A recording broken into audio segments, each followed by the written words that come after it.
오늘은 세상에서 가장 귀한 분 예수님께서 오신 성탄주일입니다. 하나님이 보내주신 예수님이 얼마나 귀하신지 우리가 알고 또 감사하고 축하하는 성탄주일이 되기를 원합니다. 사람에게 있어서 이름이 참 중요합니다. 그 사람이 누구인지 가르쳐주죠. 그리고 다른 사람과 구별하는 그런 확실한 표시가 이름입니다. 자기 이름을 부르면 이렇게 싹 뒤돌아보더라고요. 예전에는 이름이 얼마나 중요한지 장명소에 가서 돈을 주고 좋은 이름을 지었어요. 내 이름이 나쁘다. 가서 또 바꿨어요. 이름에 따라 인생이 바뀐다고 생각했기 때문입니다. 이름이 좋으면 잘 풀리고 이름이 나쁘면 될 일도 안 된다. 이름을 바꿔야 한다. 그랬죠. 요즘에도 자기 이름을 바꾸는 사람들이 많이 있어요. 예전에 디자이너 중에서 앙드레 김이라는 분이 있었습니다. 그런데 그분의 원래 이름은 여러분도 많이 아시겠지만 김봉남이에요. 그런데 그 이름 가지고 브랜드를 만들면 세상 사람들이 잘 들리지가 않잖아요. 유명해질 수 없다고 생각해서 앙드레 김이라고 이름을 바꿨습니다. 또 연예인들도 이름을 굉장히 많이 바꾸죠. 사람들에게 그 자기가 하는 역할과 맞는 이미지를 주기 위해서 다른 이름을 만듭니다. 한 소속사에서 신인 여자 배우가 왔는데 아주 예쁘고 멋있어요. 이름이 최미향입니다. 그런데 이제 이름을 바꿔야겠다 생각을 해서 여러 가지 이름을 선택하고 연예 담당 기자와 PD들에게 물었습니다. 어떤 이름이 이 아가씨에게 맞을까? 그랬더니 최지우. 이름이 참 좋다. 그래서 최지우라는 이름으로 결정이 됐어요. 여러분 다 아시죠? 왜 모르는 척하고 계십니까? 그 한류 그 바람을 일으킨 겨울 연가의 주인공입니다. 반대로 한 개그우먼은 이름이 원래 너무 예뻐서 고민을 했어요. 그녀의 원래 이름은 이유미라고 합니다. 이름 예쁘죠? 그런데 선배 개그맨 전유성 씨에게 찾아갔더니 야, 너 이름 그거 가지고는 안 된다. 그래서 새 이름을 받았어요. 그 새 이름은 이영자입니다. 이유미라는 이름이 훨씬 예쁘고 좋지만 재미있어야 하잖아요. 개그우먼이 되려면. 그래서 이영자가 더 어울린다. 이름을 바꿨습니다. 이렇게 이름이 사람의 인생과 많은 관계가 있습니다. 저희 집에도 그런 일이 있었습니다. 저희 아내가 첫 번째 아이를 가졌을 때 저에게 성칠이라는 이름을 지어주신 아버님께서 너무 기뻐하셨어요. 그래서 내가 손자 이름을 미리 지어놨다 그러시는 거예요. 그래서 그 이름이 신앙으로 충성하라 라는 뜻의 신충이었어요.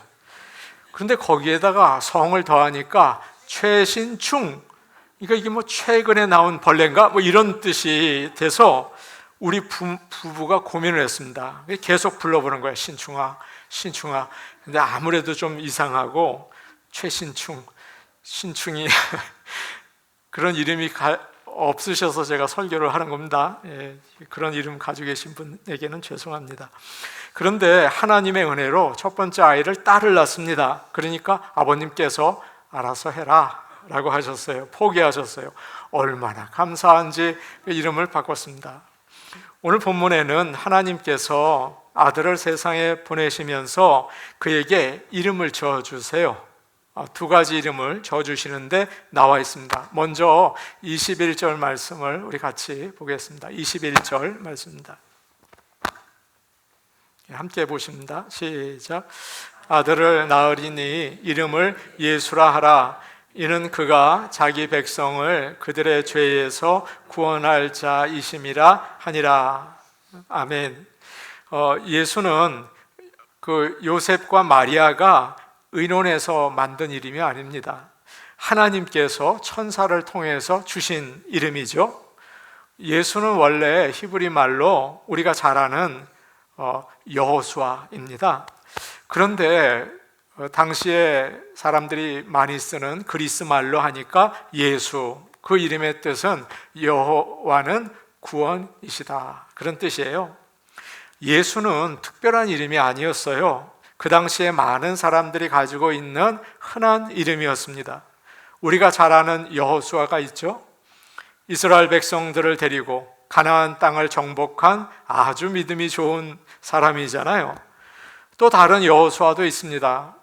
유대인들이 바벨론의 포로 생활을 하고 있을 때 스룹바벨과 함께 데리고 예루살렘으로 왔어요. 많은 사람을 데리고 왔는데 그 중에 대제사장이 있었습니다. 바로 예수아, 여호수아이죠.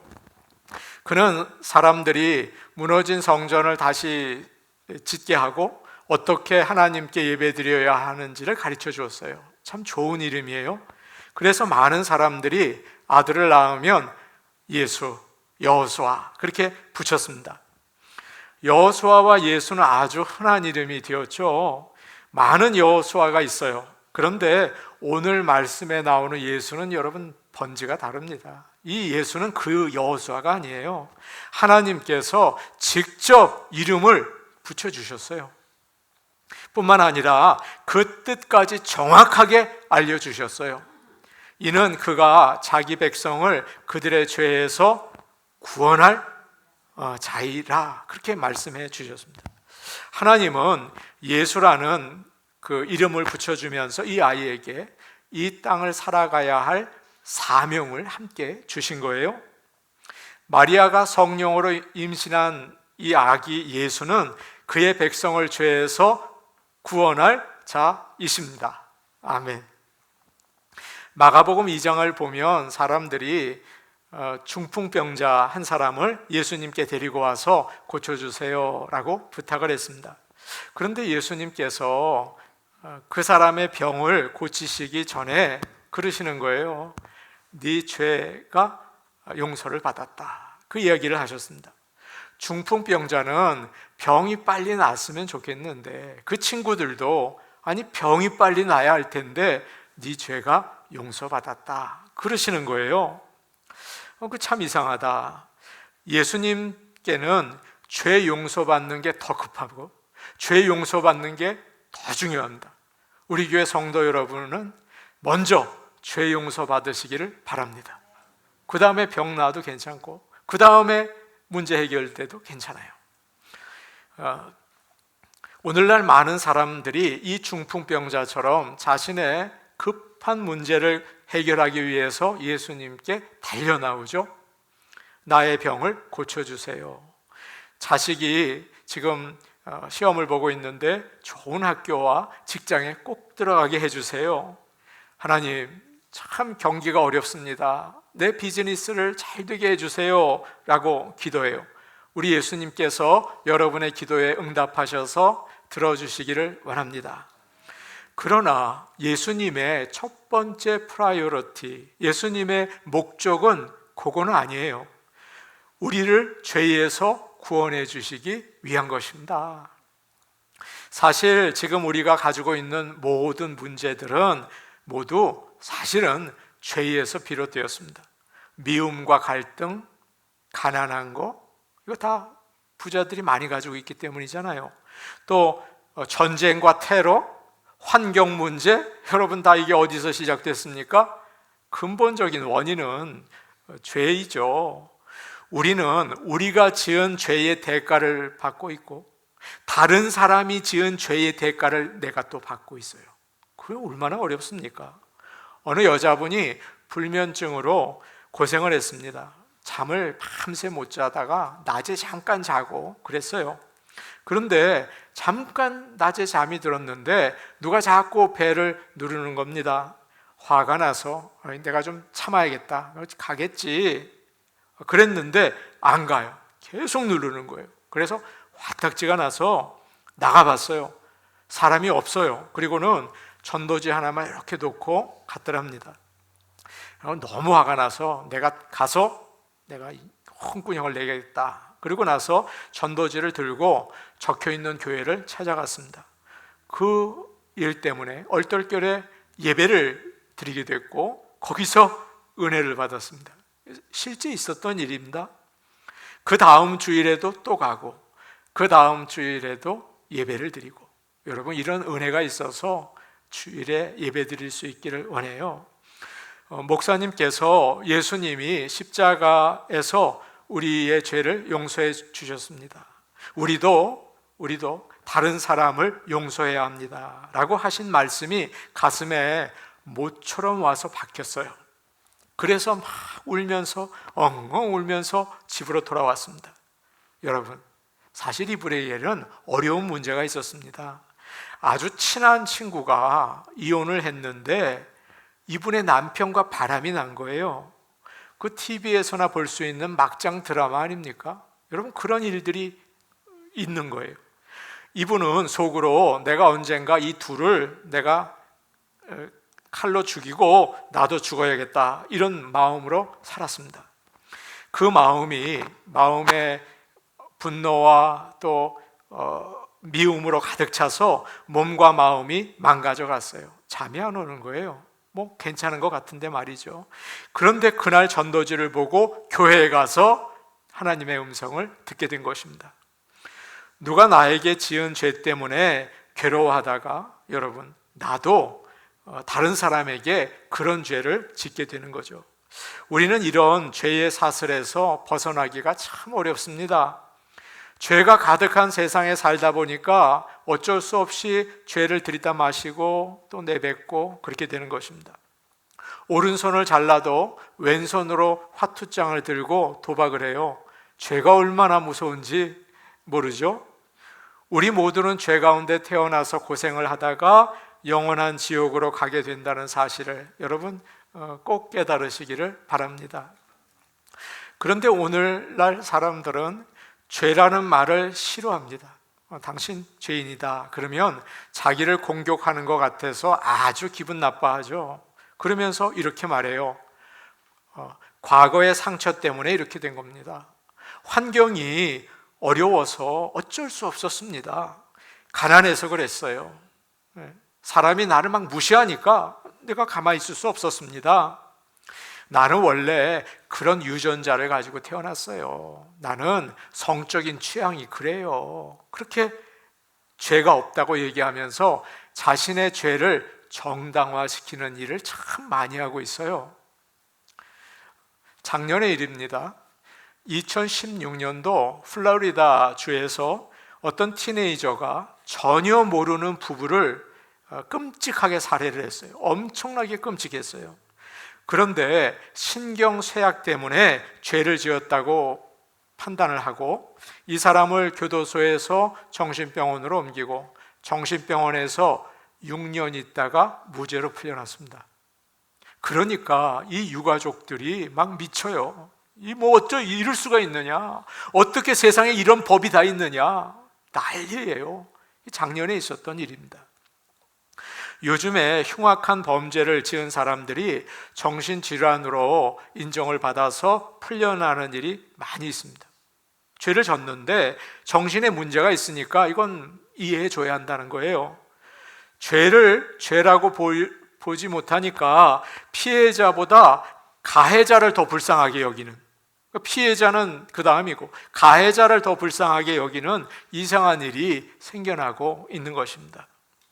사람들이 자기의 죄를 인정해야 회개를 하고 예수님을 믿고 죄를 용서받을 게 아닙니까? 예수는 그의 백성을 죄에서 구원하시는 분이십니다. 그런데 사람들이 죄를 죄라고 인정하지 않으니까 그의 이름이 능력이 없는 거죠. 예수가 필요가 없고, 성탄절이 무슨 성탄절의 의미가 있습니까? 그냥 크리스마스 쇼핑하는 날, 놀러 가는 날이 될 뿐이죠. 그래서 심지어 교회에서도 복음을 올바로 전하지 못하고 상담받으십시오. 내적 치유하십시오. 여러분 자신을 긍정적으로 생각하십시오. 그래요. 죄가 해결될까요? 그렇지 않습니다. 아이가 밖에서 놀다가 넘어져서 다리가 이제 무릎이 까지고 피가 났어요. 울면서 막 집에 들어옵니다. 이 아이에게 엄마가 이리 와, 야, 그래, 약 바르자 그럽니까? 아니죠. 더러운 거 일단 깨끗하게 씻고 거기에 소독하고 그리고 약을 발라줘요. 마찬가지입니다. 하나님께서 먼저 우리에게 죄를 씻어주십니다.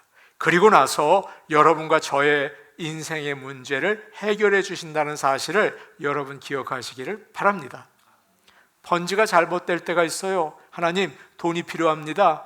와요. 그러면 더 악으로 빨리 가고 능력을 주시옵소서 더 죄를 심하게 진다고요. 죄를 씻고 그리고 주님이 주시는 은혜와 복을 누리시기를 바랍니다. 아멘. 우리가 어떻게 무서운 죄에서 벗어날 수 있을까요? 어떻게 그렇게 죄의 사슬에서 남이 짓는 죄, 내가 짓는 죄, 피할 수 없는 이곳에서 벗어날 수 있을까요? 어떻게 지옥 가고 싶지 않습니다. 어떻게 죄인이 지옥에 안 갈 수 있을까요? 그것은 예수님이 우리의 죄를 대신 지시고 십자가에서 죽으셨을 때 이루어지는 일인 것을 여러분 꼭 믿으시기를 바랍니다. 예수를 믿으십시오. 그럴 때 우리는 구원을 받을 수가 있습니다. 아멘입니다. 요한복음 3장 16절을 우리가 떠오르는 대로 같이 하겠습니다. 하나님이 세상을 이처럼 사랑하사 독생자를 주셨으니 이는 그를 믿는 자마다 멸망하지 않고 영생을 얻게 하려 하심이라. 아멘. 어느 신학자가 이렇게 말했는데 참 맞는 말이라고 생각합니다. 사람에게 가장 필요한 것이 지식이었다면 하나님은 이 세상을 사랑하사 교육자를 보내주셨을 것입니다. 사람에게 가장 필요한 게 건강이었다면 하나님은 이 세상을 이처럼 사랑하사 의사를 보내주셨을 것입니다. 사람에게 가장 필요한 것이 돈이었다면 하나님은 이 세상을 사랑하셔서 사업가를 보내주셨을 것입니다. 사람에게 가장 필요한 게 즐거움이었다면 하나님께서는 연예인을 보내주셨을 것입니다. 그러나 사람에게 가장 필요한 것은 죄 용서입니다. 죄 용서 없이는 우리는 편안하게 눈을 감을 수 없고 죄 용서 없이는 하나님 앞에 설 수가 없습니다. 그래서 하나님은 우리를 이처럼 사랑하사 구세주를 보내주셨습니다. 오늘은 성찬주일입니다. 그 귀한 예수님의 이름을 찬양하고 감사하고 기뻐하는 저와 여러분 되기를 축복합니다. 아멘. 오늘 말씀에서 하나님은 이 태어날 아이의 또 다른 이름을 주셨어요. 22절과 23절인데 우리 같이 보겠습니다. 22절 그리고 23절입니다. 시작. 이 모든 일이 된 것은 주께서 선지자로 하신 말씀을 이루려 하심이니 이르시되 보라 처녀가 잉태하여 아들을 낳을 것이요 이름은 임마누엘이라 하리라 하셨으니 이를 번역한즉 하나님이 우리와 함께 계시다 함이라. 아멘. 정혼한 처녀 마리아가 임신을 하니까 요셉이 걱정이 됐습니다. 야, 이거 무슨 일이냐 고민하고 있는데 하나님의 천사가 꿈에 그에게 나타나서 이야기를 해주고 그 아이의 이름이 임마누엘이다 그렇게 가르쳐 줍니다. 이 말씀은 오래전 구약시대 때 이사야 선지자를 통해서 주신 말씀이에요. 임은 히브리 말로 함께, 마누는 우리와, 임은 뭐라고요?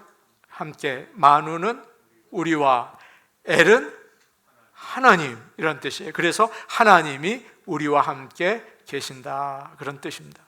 이 말씀의 배경은 그렇습니다. 북이스라엘과 아람이 서로 연합을 해서 남유다를 치려고 했습니다. 이 소식을 들은 유다 왕 아하스와 유다 백성들은 너무 무서웠어요. 여러분 전쟁을 하면 얼마나 무섭습니까? 그래서 숲이 바람에 흔들리는 것처럼 사람들이 두려워 떨었다라고 이야기하고 있습니다. 게다가 유다 왕 아하스는 하나님을 제대로 안 믿고 우상 숭배를 하는 악한 왕이었습니다. 그때 하나님께서 이사야 선지자를 아하스 왕에게 보내셨어요. 그리고 말씀하십니다. 두려워하지 마라. 낙심하지 마라. 그들의 계획대로 되지 않을 것이다 라고 얘기하셨어요. 얼마나 감사해요. 그런데 아하스 왕은 그 말을 믿지 않았습니다. 여러분, 믿지 않는 사람은 이루어지지 않는다고 성경은 이야기하고 있어요. 계속 두려워하는 거예요. 하나님 말씀을 믿지 않고 계속 두려워하는 거예요. 그 일이 안 이루어지죠.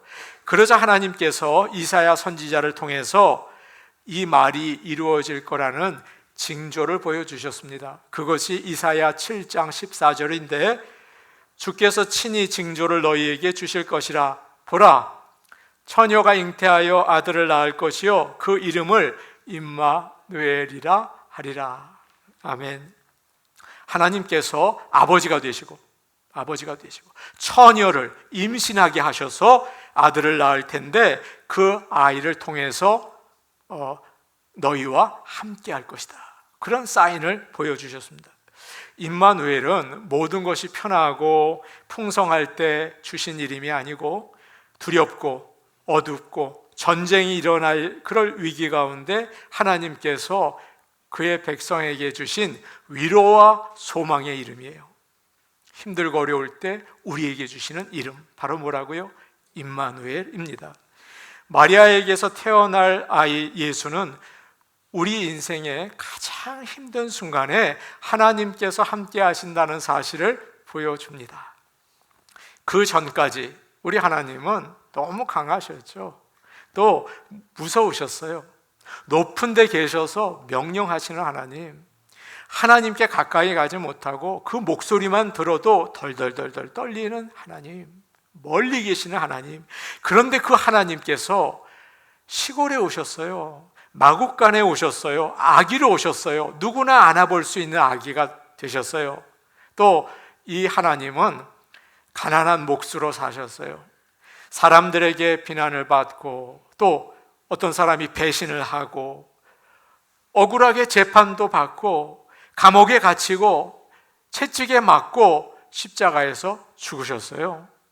이처럼 임마누엘로 오신 예수님은 우리 곁에 계시면서 모든 어려움과 슬픔과 불안을 함께 나누면서 가시는 하나님이십니다. 이 하나님이 너무 좋아요. 여러분, 그렇지 않습니까?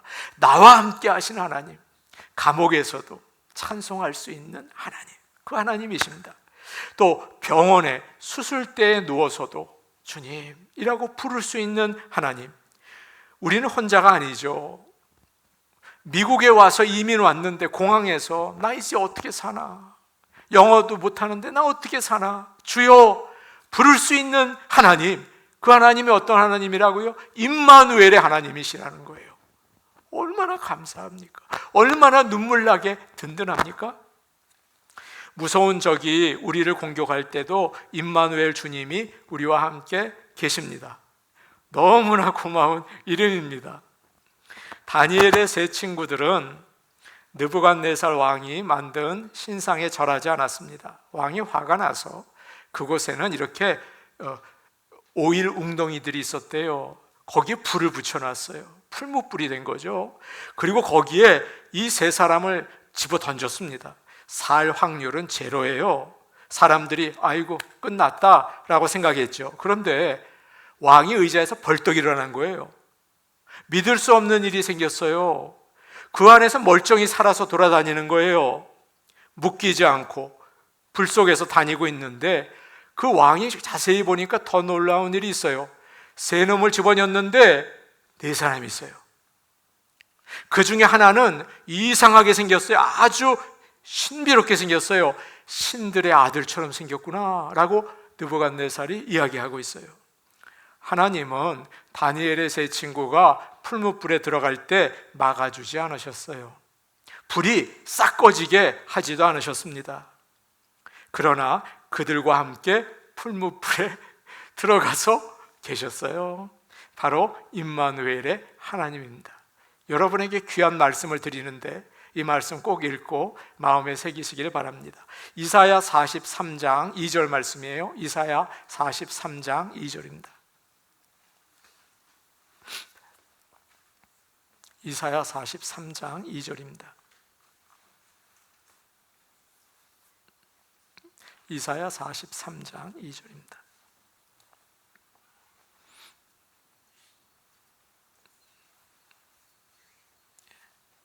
우리 같이 볼게요. 시작. 내가 물 가운데로 지날 때에 내가 너와 함께 할 것이라. 강을 건널 때에 물이 너를 침몰하지 못할 것이며 내가 불 가운데로 지날 때에 타지도 아니할 것이요 불꽃이 너를 사르지도 못하리니. 너무너무 감사한 말씀이에요. 1892년에 부인과 함께 복음을 전하기 위해서 조선에 온 선교사가 있습니다. 그의 이름은 프레드릭 밀러입니다. 한국에 와서 이름을 바꿨습니다. 민로아라고 이름을 바꿨습니다. 26에 와서 45년을 한국에 살면서 평생 한국에서 복음을 전했습니다. 이분은 언어의 은사가 있어서 한국말을 운율 올라갔다 내려갔다 하는 것을 잘 알았어요. 그래서 전도지를 많이 만들었고 찬송가 번역하는 일을 많이 했습니다. 우리가 잘 아는 주의 말씀 듣고서 공중 나는 새를 보라, 예수 영광 버리사, 그거 작사했어요. 또 그분은 청주에서 오랫동안 30몇 년 동안 선교를 해서 내가 죽으면 청주에 묻어주세요 라고 해서 청주에 묘지가 있습니다. 그런데 선교사로서의 삶이 쉽지 않았습니다. 결혼한 지 6년 만에 귀한 아들을 얻었는데 8개월 만에 조선에서 있다가 죽었습니다. 둘째 아들도 태어나자마자 죽었어요. 이 두 아들이 죽고 난 다음에 1년 뒤에 부인마저 젊은 나이에 세상을 떠났습니다. 여러분 얼마나 마음이 낙심됐을까요? 내가 왜 여기서 이 고생을 하나? 차라리 미국에 가자. 하나님은 살아계신 건가? 그랬겠죠. 또 사람들이 당신이 전하는 하나님은 살아계시오? 하나님이 계시다면 당신은 선교사인데 왜 그렇게 살고 있어? 라고 손가락질하는 것 같이 느껴졌을 거예요. 그런데 그 상황에서 그는 찬송가 96장을 썼습니다. 예수님은 누구신가? 입니다. 제가 3절 가사를 읽고 우리 같이 이따 찬양을 하려고 해요. 예수님은 누구신가? 우는 자의 위로와 없는 자의 풍성이며 천한 자의 높음과 잡힌 자의 노임되고 우리 기쁨 되시네. 예수님은 누구신가? 약한 자의 강함과 눈먼 자의 빛이시며 병든 자의 고침과 죽은 자의 부활되고 우리 생명 되시네. 예수님은 누구신가? 추한 자의 정함과 죽을 자의 생명이며 죄인들의 중보와 멸망자의 구원되고 우리 평화 되시네. 제가 이렇게 가사를 전하니까 와닿지 않는 것 같다는 생각도 많이 들었어요. 우리 같이 한번 불어보면 너무 좋을 것 같습니다. 찬송가 96장입니다.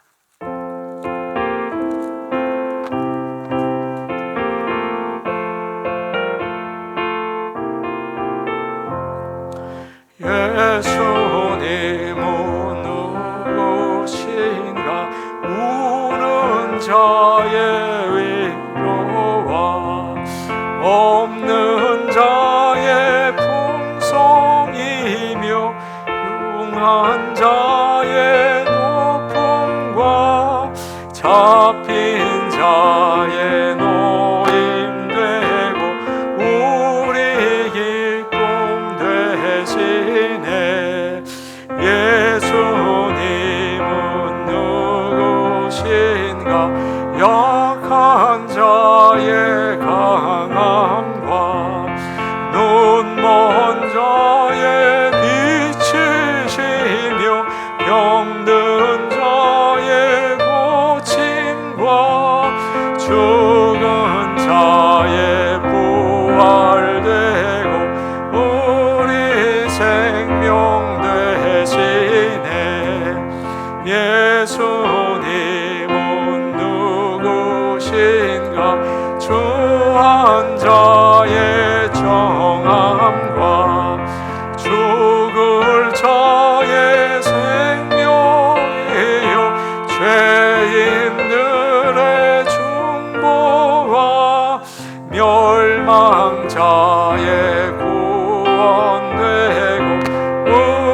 내가 힘들고 어려울 때 내 곁에 와 계십니다. 걱정 마. 어떤 일이 있어도 내가 함께 할 거야. 힘내라고 하십니다. 약할 때 강한 사람이 옆에 있어주면 어떠세요? 든든하지 않으십니까? 주님은 전능하신 사랑의 하나님이십니다. 약한 내 옆에 늘 강한 손으로 붙잡아 주십니다. 우리 주님은 임마누엘이십니다. 눈물나게 고마운 이름입니다. 사람들이 나에게 등을 돌리고 돌을 던져도 내 옆에 계십니다. 그 임마누엘의 주님을 성탄에 나의 주님으로 받아들이고 평생 하늘나라까지 같이 가시는 복된 성도들 다 되시기를 축복합니다. 아멘. 우리 같이 기도하시겠습니다. 오늘 오신 하나님 아버지, 우리를 죄에서 구원하려고 예수님이 천하게 오셨습니다. 너무 감사합니다. 그저 먹고 사는 거, 잘 사는 것에 눈이 어두워서 그 원인조차 보지 못하고 죄의 구덩이 속에서 사는 우리를 살려주시니 감사합니다. 우리의 죄를 용서해 주셔서 하늘나라의 삶을 살아갈 수 있게 도와주시옵소서. 이 힘들고 어려운 세상에서 너무 두렵고 막막합니다. 그러나 내 옆에 계신 임마누엘 하나님을 알고 주님 손 붙잡고 든든한 마음으로 나갈 수 있기를 원합니다. 그리고 감사합니다. 성탄의 이 기쁨 소식을 아버지 하나님 온 세상에 전하게 하옵소서. 예수님 이름으로 기도하옵나이다. 아멘.